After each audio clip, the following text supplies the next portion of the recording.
Torej, pri zbirki, ki to ni želela biti, ker smo želeli biti previdni in napovedati zgolj serijo tematizacije preteklega življenja slovenskega in širšega jugovzhodnega prostora, uokvirjenega v nekem času v okviru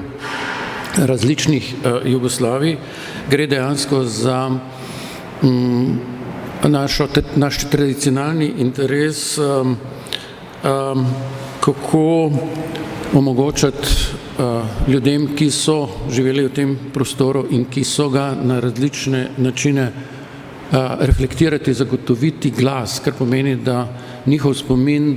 predstavite na ta način, da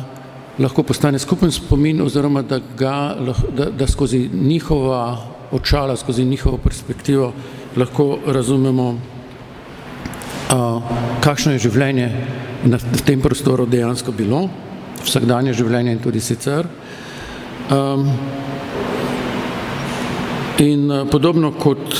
usode ljudi so različni tudi njihovi spomini in podobno kot so bila nepredvidljiva njihova življenja, bo tudi v prihodnje naša naloga, jaz nisem sam urednik, ampak mi pri tem delu pomagata še